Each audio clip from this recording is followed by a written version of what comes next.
Good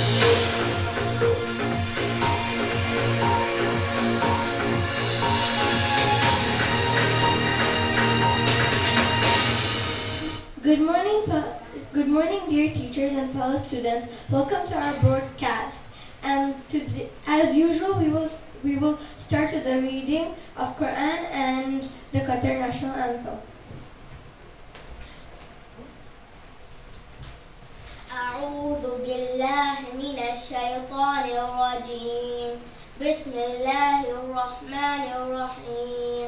الله لا إله إلا هو الحي القيوم لا تأخذه سنة ولا نوم له ما في السماوات وما في الأرض من ذا الذي يشفع عنده إلا بإذنه يعلم ما بين أيديهم وما خلفهم ولا يحيطون بشيء من علمه إلا بما شاء وسع كرسيه السماوات والأرض ولا يؤوده حفظهما وهو العلي العظيم. صدق الله العظيم.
Now Miss Padmini is here.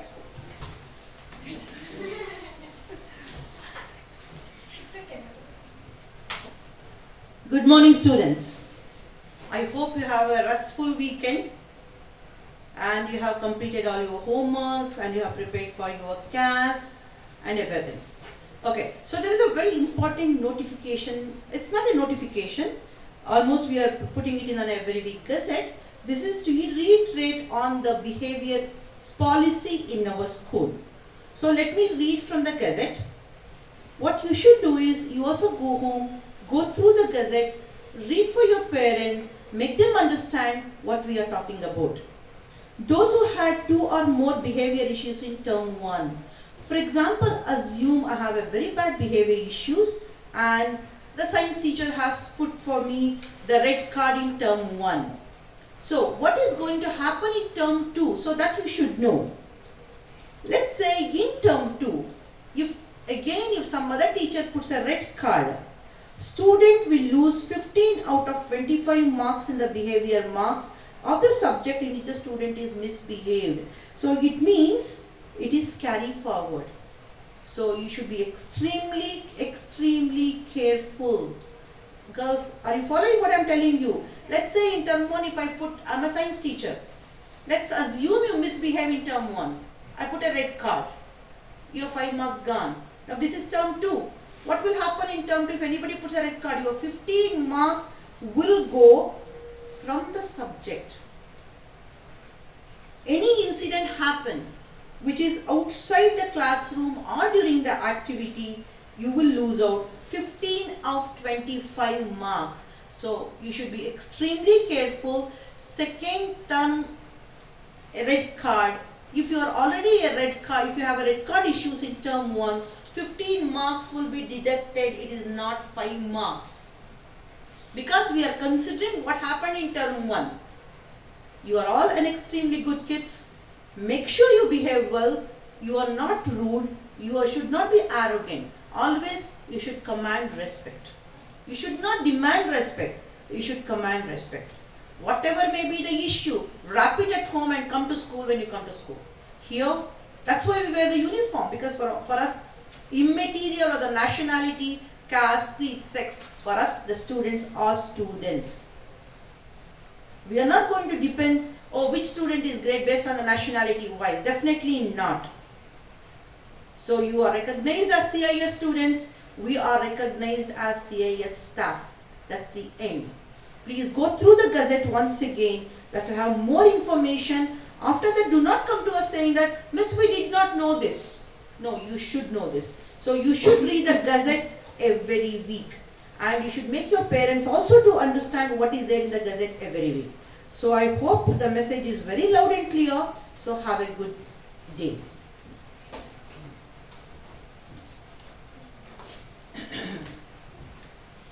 Now we have Miss Iman to talk about the Baladna field trip.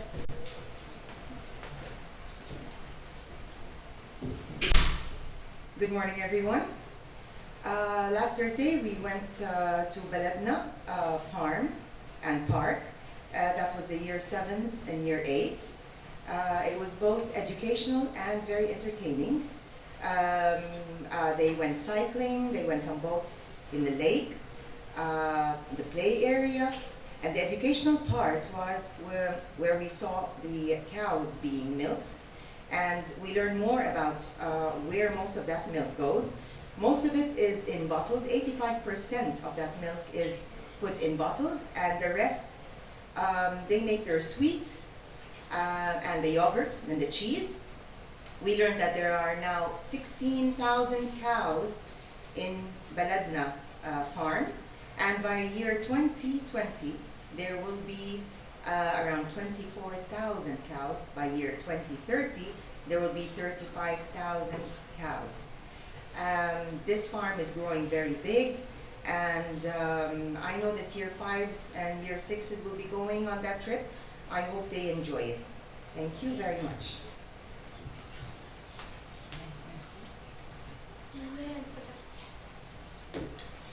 Now we have Mehnur and Fajar to talk about the original month.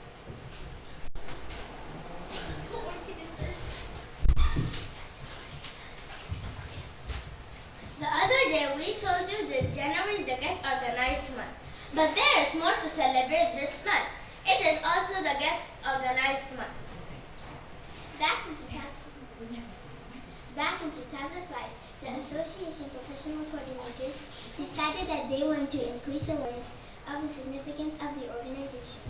And that's how January became the Get Organized month. It is the beginning of New Year and the right moment to get organized with your work for the next few months. Are you organized? It's an important question. There are many ways of being organized, but some of us certainly have better organizational skills than others. That's right, but we all can work and improve. Today we will give you 5 tips on it. Develop routines. Find out when is the best time to study, exercise, socialize, clean your room, or relax. Have a place for everything and put everything on its place. This works for physical or digital things. Keep a current and detailed to-do list. It takes planning to be organized. Work backwards by starting with your goal and then decide what smaller steps you'll try. And and then decide what smaller steps you follow to get there. Don't be a perfectionist. You don't have to be perfect to be organized. Try to keep lists for daily tasks. As well as for longer-term projects, and give yourself deadlines. Study shows that people waste up an hour on average. This works for searching for things they've misplaced. As such, we definitely agree with the agreement that people can stand to benefit from getting or staying organized. Keep it simple. Elaborate organizational systems are hard to maintain. Choose one that's easy to use and you'll become more productive. Have a great organized month. Take this opportunity to refresh and organize your work. Everything will be easier and you'll definitely see the results. Have a great organized day.